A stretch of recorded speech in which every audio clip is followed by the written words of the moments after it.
Can I come in, sir? Have a seat.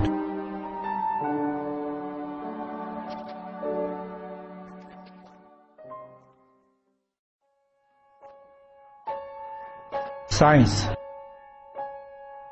Science, science, science.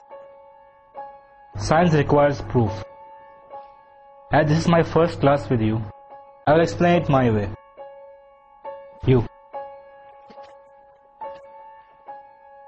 You are a Muslim, right? Yes, sir. So you believe in God? Absolutely, sir. Is God good? Of course, sir. Is God all-powerful? Yes. My brother died of cancer, although he prayed to God to heal him. Most of us would attempt to help others who are ill, but God didn't. How is this God good then? You can't answer, can you? Let's start again, young fella. Is God good? Yes, sir. Is Satan good? No. Who created Satan? That's right. Tell me, son, is there evil in this world? Yes, Professor. Evil is everywhere, isn't it? Yes, sir. And God did make everything, correct? Is there sickness, immorality, hatred, ugliness? All these terrible things exist in this world, don't they? Yes, Professor. So who created them? Science says you have 5 senses you use to identify and observe the world around you. Tell me, son, have you ever seen God? No, Professor. Tell us if you have ever heard your God. No, Professor. Have you ever felt your God, tasted your God, smelt your God? Have you ever had any sensory perception of God for that matter? No, I'm afraid I haven't. Yet you still believe in Him. Yes, Professor. According to empirical, stable, demonstrable protocol, science says your God doesn't exist. What do you say to that, my son? Nothing. I only have my faith. Yes, faith. And that is the problem which science has. Professor, is there such a thing as heat? Yes. And is there such a thing as cold? What kind of question is this? We all know there is cold. No, sir, there isn't.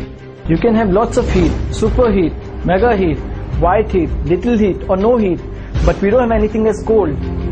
We can hit 458 degrees below zero, which is no heat, but we can't go any further after that. There is no such thing as cold. Cold is only a word we use to describe the absence of heat. We cannot measure cold. Heat is energy. Cold is not the opposite of heat, sir, just the absence of it. What about darkness, Professor? Is there such a thing as darkness?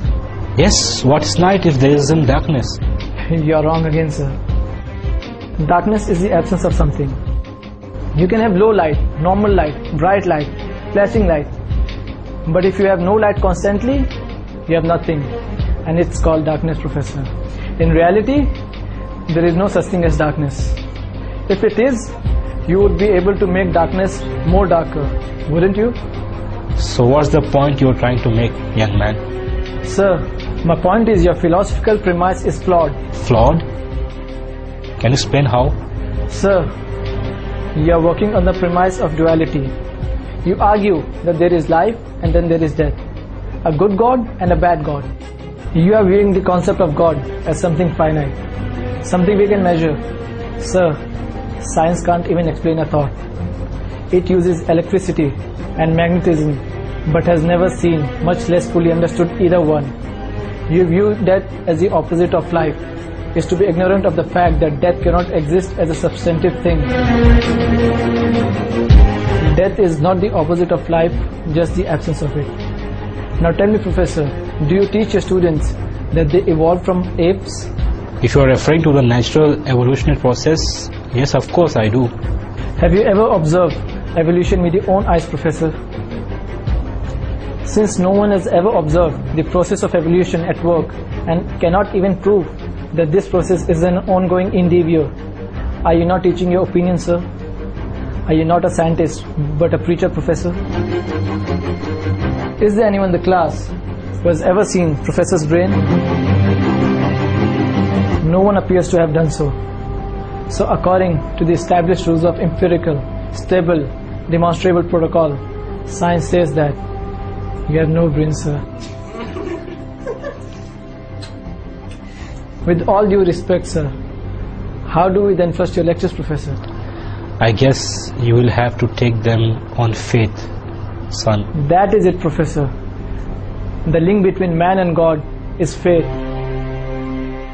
Professor, it is not necessary to see something to believe in it. Sir, have you seen your 10th grandfather? No. So then how can you prove that he existed?